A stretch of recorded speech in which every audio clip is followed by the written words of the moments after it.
Hey, this is Rodney here with Oasis Gaming, and we want to do a little something special today. I wanted to find out more about my friends in Oasis Gaming. So I've got Browse here, whose real name is Julio, and we're just going to talk a little bit about how you found yourself in your current position. So I was actually introduced to Oasis through you. Why don't you go ahead and tell me a little bit about what Oasis actually is? So Oasis is just a Sunday gathering that we have for people that are just interested in learning more and getting together, and specifically people that they want that community of a religious background, but just not the religious dogmas tied along with it. They just want a community for people that can just go ahead and partake in. Yeah, and I think that's one of the things that got me involved in Oasis, because you were the first person who introduced the idea of Oasis to me. And at first I was very much so like, okay, I'd much rather stay at home and play video games than be out on a weekend when I'm not at work. But we went once and we were hooked. When was your first meeting? Like the first time that I went to Oasis. You know, I actually can't even remember. It might have been maybe 3 or 4 years ago. I'm not exactly sure. But even when I went to Oasis, I would only go maybe 3 times a year, and it was only if I really liked the speaker. The one that they had back then, it was really kind of far away from my house, so it was kind of a chore for me to have to drive an hour for those meetings. So Yeah. Unless I really like the speakers, then I was like, okay, I'm gonna have to go. But it was just, I come from a Catholic background. I also worked in a Catholic church, and I volunteered for a long time at a non-denominational church. So I was always used to doing something on Sundays. But when I left that mindset, I feel like I needed something to replace that, and Oasis was just a perfect mix. So when you first started going to Oasis, did you still consider yourself religious? No, I wouldn't say I was religious. But I wouldn't say that I'm an atheist either. I would say I'm secular. And to me, what that means is that I don't define myself by a religious label. I wouldn't say I'm Christian. I wouldn't say that I'm spiritual. I like the term secular. I think that secular is the term that best describes me. And to me, when I say secular, to me that means that I can take perspectives, philosophies of Christianity and philosophies of atheism, just different philosophies, and incorporate them into my life without necessarily just blacklisted them altogether. So to me, I think the best label to describe me is being secular. I wouldn't necessarily say I'm either an atheist or a Christian or anything like that. Okay. I'm an open atheist, and I have been for a few years now. It took a really long time for me to come around to that. But basically what happened with me is that I always pretty much knew that I was an atheist deep down. I never really had a belief in God, even though at some point my parents did take us to church for a few years, and like we did the whole Southern Baptist thing, and we prayed over every single dinner we had for as long as I can remember. But I never felt anything. Like, it didn't mean anything to me. It was like brushing your teeth before bed. It was just something you did. It was like your default. But I never enjoyed it. So whenever I realized I was an atheist, I started out as an agnostic. But in my eyes, and the way it was presented to me that changed me from an agnostic to a full-blown atheist is that I read somewhere, and this is a quote from somebody that I don't know, it just stuck with me. People who are agnostic are atheists who don't have the balls to say they're atheists, which is a very toxic way to say that, but it really kind of opened my eyes, and I was just like, just commit to your non-belief. Yeah. And that's what I did. So I think Bart Ehrman, I heard him describe being agnostic and atheism to that similar degree. You know, agnostics are just hesitant atheists, and atheists are just Cowardly. I don't know. I'm not sure it was cowardly, but it was just like very militant. I don't know. I don't remember the term, but I think Bart Ehrman sounded very similar to the description that you just gave. So who are you saying there? Bart Ehrman? Bart Ehrman, yeah. So he's a very well-respected Christian scholar. He wouldn't say that he's a Christian. He would say, I think he would probably label himself as agnostic. Okay. But he has battled with being either agnostic or atheism, and he has talked about his perspective about both sides, and the way that you describe that phrase, that being an agnostic, being a hesitant atheist, sounds very similar to how he has also described it. Somebody probably ripped him off and Yeah. just like, I need to shorten this and make it like tougher, so I'm gonna slap it on a bumper sticker. Yeah. You said you grew up as Catholic, correct? So you were very involved in the church, it sounded like. My mom was always very, very religious. To her, I mean, she even started in Catholicism. You have to have the Bible studies. They're called catechism. Okay. Catechism classes, and in the Catholic religion, they're actually very important. You know, like in comparison to when you go to school, you go to elementary and middle school and high school. In Catholicism, you have to do so many classes just to do your sacraments, like the first communion and confession and confirmation. So my mom, she was so devoutly Catholic, she started the catechism classes in Spanish in her church. Oh wow. So I mean, she was like hardcore. She did all of the lessons plans and everything. She was very committed to the cause, so to speak. And you got sucked into that. Yeah. I was an altar server growing up. I have no clue what that is. So the altar server is the kid that helps the priest and the deacons during the service. So will either hold the book up or they'll get the. How is that different than an altar boy? Because that's the phrase that I'm familiar with. It's exactly. Well, here's the difference. Now you can be an altar girl and an altar boy. Okay. Well, I mean. So now it's an altar server.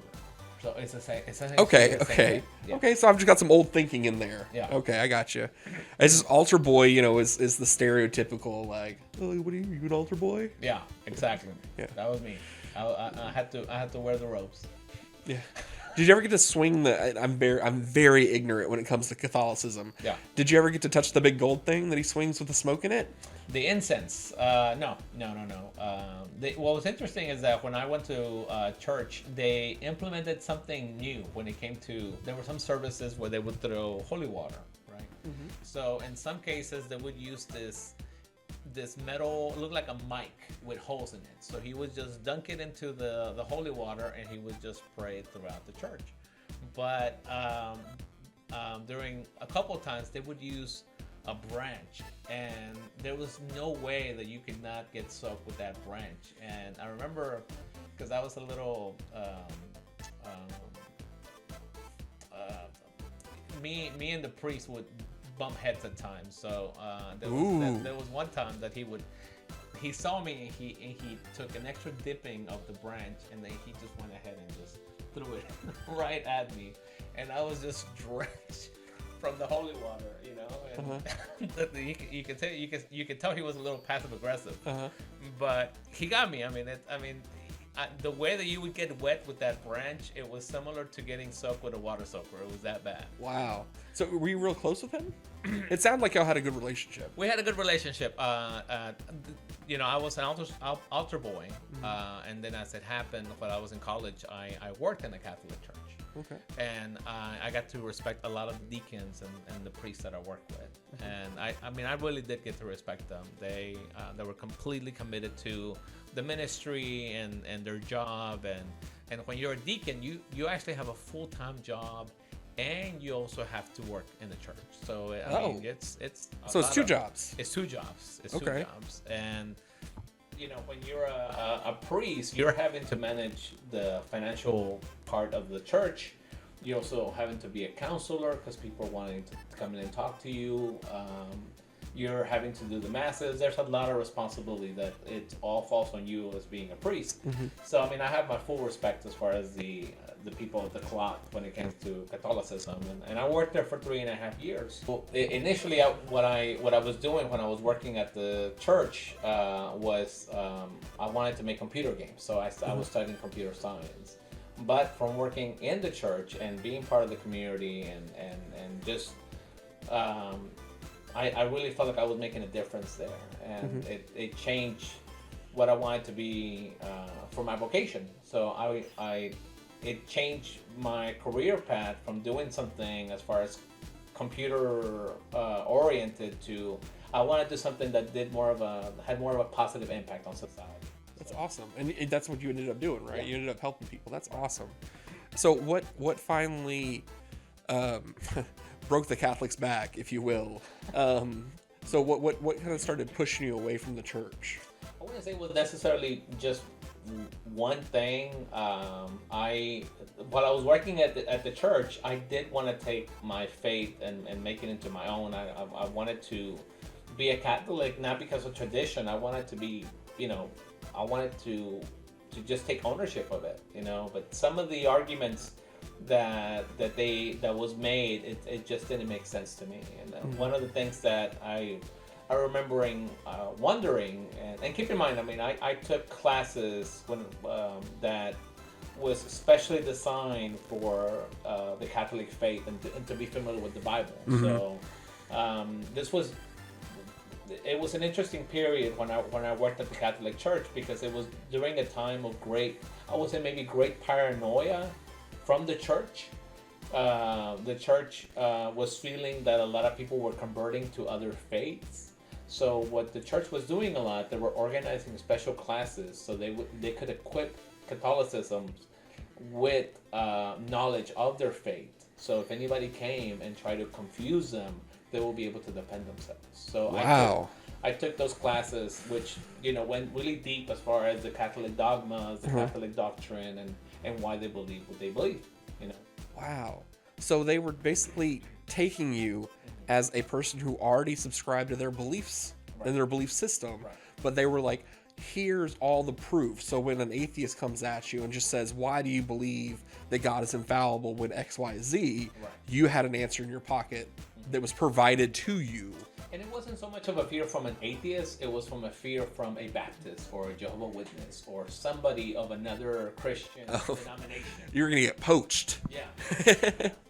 So that's when they would go more into detail as far as, okay, this is, you're Catholic, this is what we believe, and this is why we do it. And they would get the Bible, the scriptures backing up, said beliefs, So I took those classes, and there's a lot of stuff that I do, I guess appreciate from the Catholic mindset. But I would have to say there were just some stuff that to me it didn't make any sense. And just to provide one example is I would ask, okay, look, I mean, if this is the truth, if Jesus Christ is the truth, why are there still Jewish people? So they would give an argument. I would say the apologetics. Yeah. The apologetics just didn't make sense, and I didn't feel comfortable just listening to the Catholic version of it. And one of the things that I did is I actually went to visit a synagogue and talked to a rabbi, and I wanted to hear it from the horse's mouth. Why don't you believe the Christian narrative? And so your own reasoning and logic made you curious. Right.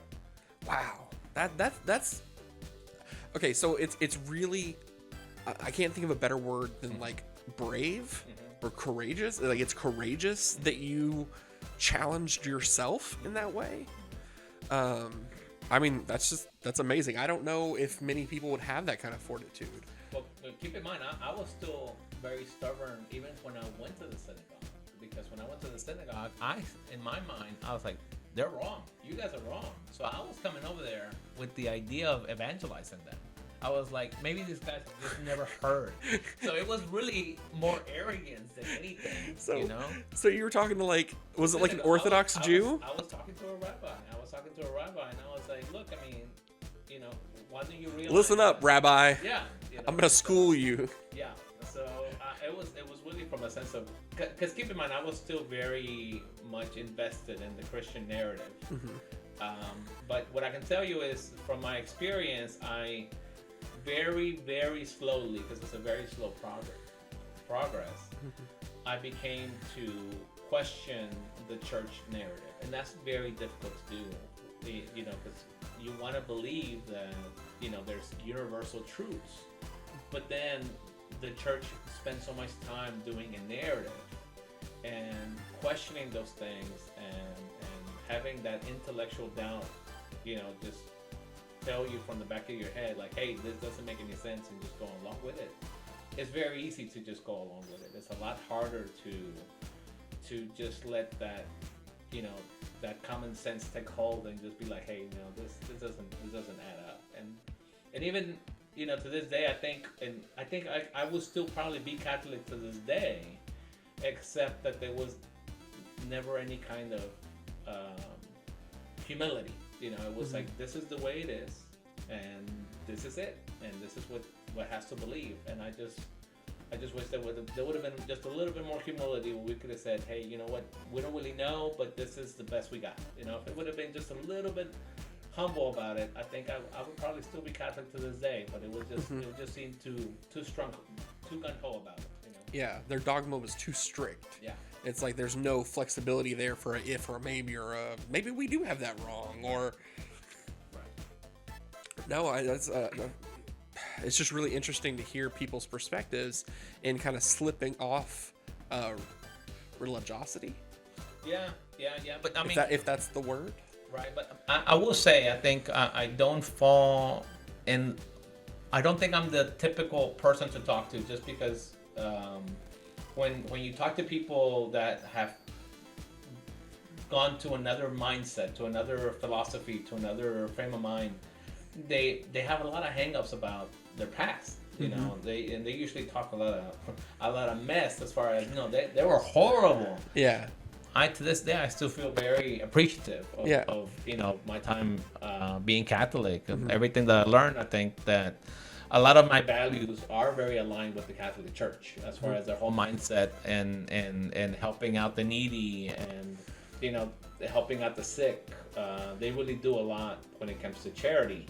But at the same time, I have to be honest that I'm just not aligned to, you know, to that mentality. Yeah, so you never got to the point where you were like an anti-theist. You appreciated what they gave to you and what they did for you in your past. Right. But for you, that's not the path forward. Right. And that's exactly right for me. Yeah. You know, because I mean, you know, you get to meet people that are very religious all the time, and I'm very compassionate to that, you know, to that frame of mind. You know. Yeah. If there's somebody that I feel that, you know, they're going through some hard times, and believing God is the only thing pushing them forward, then, you know, by all means, you know, Go for it. Yeah, go for it. I mean, if that's what's making a 75-year-old lady put one foot in front of the other, right. You keep on believing, sister. Exactly. Exactly. But it's not for everybody, and I think more and more people are doing what you did and realizing that there's fallacies there. Like, there's things that are easy to see that the church, in my mind, kind of jumps in front of. It's just like, hey, don't look over here, but they're doing it and they're like waving their arms like, hey, don't look over here. And then don't look at this hypocrisy. Don't look at this you know, big hole in our logic. Right. And going from the Catholic background to the non-denominational background, which in my opinion, the non-denominational is very evangelical. So it was very clear to me how they pick and choose as far as which scriptures you want to take fundamentally, but also which ones can be allegory. You know, they're just like, you know, it's implied, it's not literal. So it be from that Catholic background that I did. So that also kind of helped kind of mystify the narrative that I was hearing, because even after I was stepping out from Catholicism, I still wanted to believe that Christianity was the truth. Okay. And I went to the non-denominational route. I feel like you did like the 12 steps. Yeah. It's like each step you're getting closer and closer to where you are now. Right. Catholic, non-denominational. Yeah. I went kicking and screaming out of religion. It's not something that I wanted to do, and I was very hesitant to. One of the things that I admire atheists, because I really do admire atheism, right? So you look at the news and you see horrible stuff happening, and you see maybe this guy. Yes, we do. Yeah. Yes, we do every day. Every day.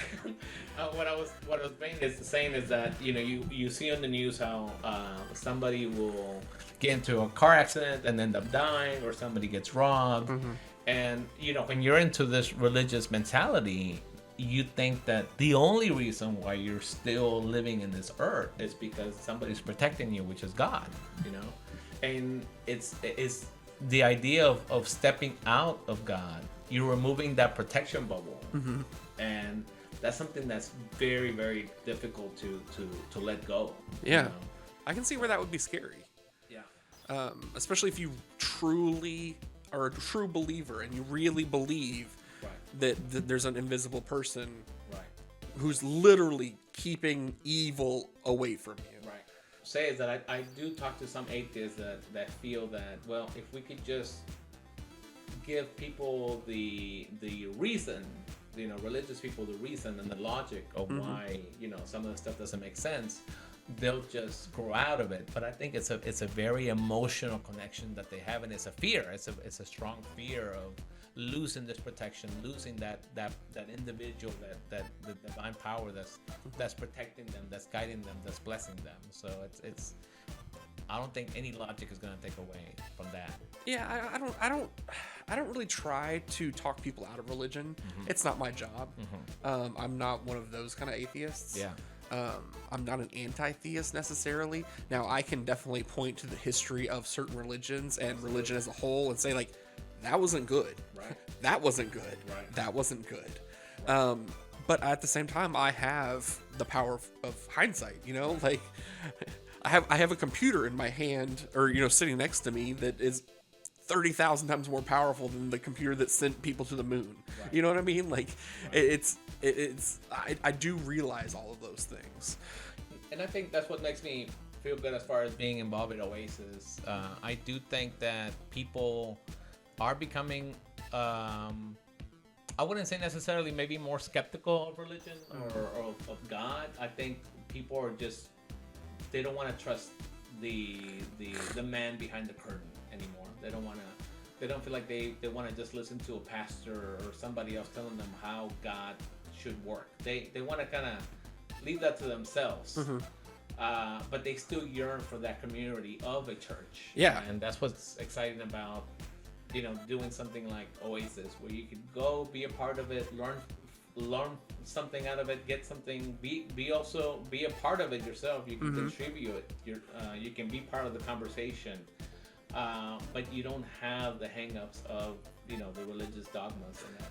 Yeah, I think that was one of the things that attracted my wife and I to Oasis, is that you can truly be yourselves around those people.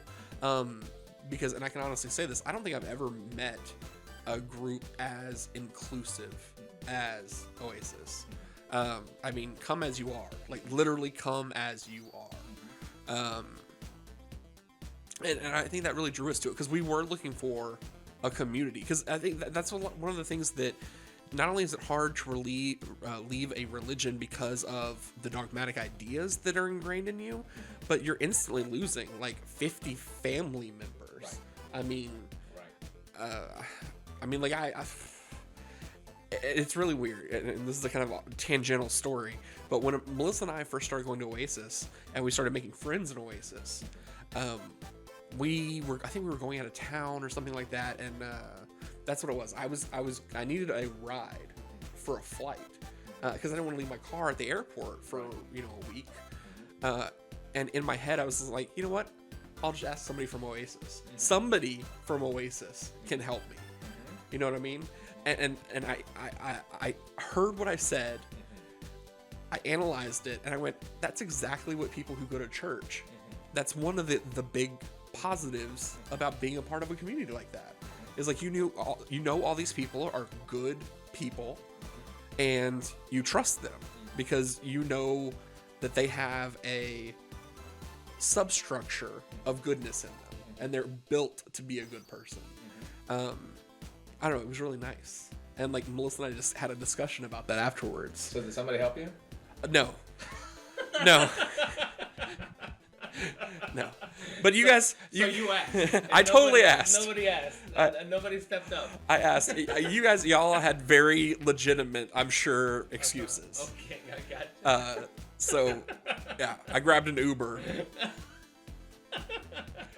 I tried to fall back on my community trust fall, and they let me hit the ground. But I got right back up because they're good people. One thing that, the whole Oasis thing is essentially having that community without the religious. And they, we meet on Sundays, we have music, we promote local artists. Yeah, let's go ahead and listen to one of them right now. This is Brightwire with Crystal Beach. One of my favorite songs that they ever play at our local Oasis.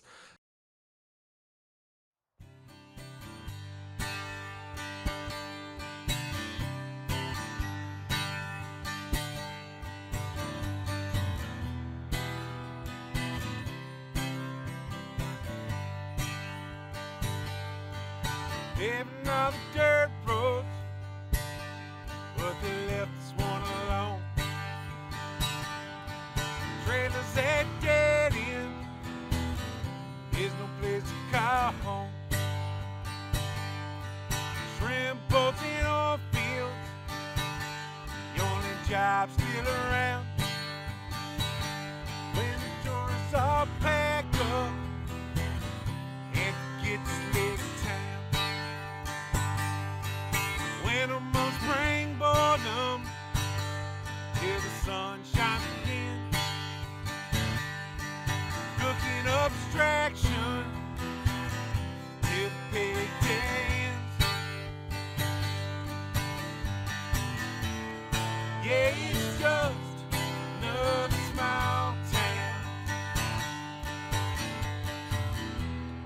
where the edges get so hard to reach. Wasting away all the best years, living out here on this crystal beach.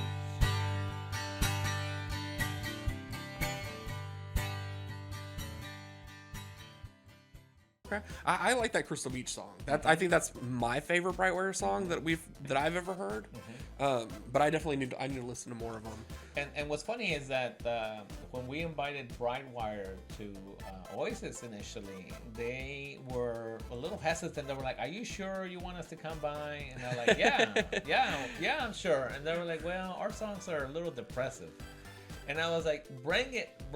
And we're very fortunate they came and supported us, and they've been a part of it ever since. And I think a couple of weeks ago when they were talking about their experience with Oasis, I think they probably gave the best compliment that we could ever receive. They said, this is a community we didn't even know we wanted.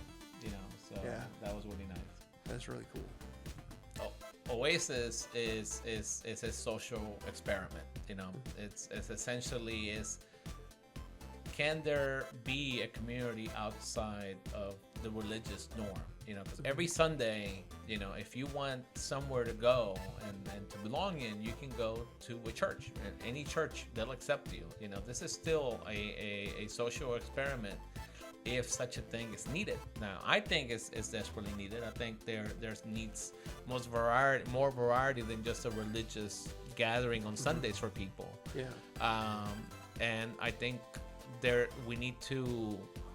a monopoly of goodness that religious has, and people just already assume that if you're religious, you're good. The most powerful thing that Oasis is offering is to show that you can be good without being religious, and I think that is something worth that's a stigma that is worth fighting for. And like I said, I'm very proud to be a part of it. It's something that keeps me going. It's something that drives me. The people that I've met, including you, have been, amazing. It's what keeps me going. But it's still in its early stages, and it's still an experiment. So we'll see where it takes us. Yeah. Now it is a fairly successful experiment, at least in my eyes. How many different locations how many different gatherings does Oasis have right now across the world, really? Yeah, right now I think there's a good 7, and 7 that I know for sure. This coming weekend I'm gonna go visit Salt Lake City, Utah, where they have their own gathering. Okay. So it'll be interesting for me to see how they are implementing it there. But they seem to have gotten theirs up and running, so it'll be nice to go support it. That's awesome. Why don't you mention Oasis Gaming at this gathering? Just let people know. Yeah, that's true. Yeah, that's a good. Yeah, you be our advocate. Yeah. Get us some funding, some sponsorship. Some moolah. No. Yeah. No. So thank you for coming over today and playing video games a little bit. Yeah. Talking about a little bit about Oasis and your experiences, and thank you so much, sir. I appreciate it. Anytime. All right. So you can see more of Browse on Oasis Gaming website, possibly coming soon, soonish. But right now you can find us on Facebook, Oasis Network Gaming, YouTube by searching Oasis Network Gaming, pretty much all social media that we're on by searching Oasis Network Gaming. So we'd love for you to subscribe, follow, like. What are some other social media terms? I don't know. I'm gonna cut that. All right, we'll see you next time. Thank you so much.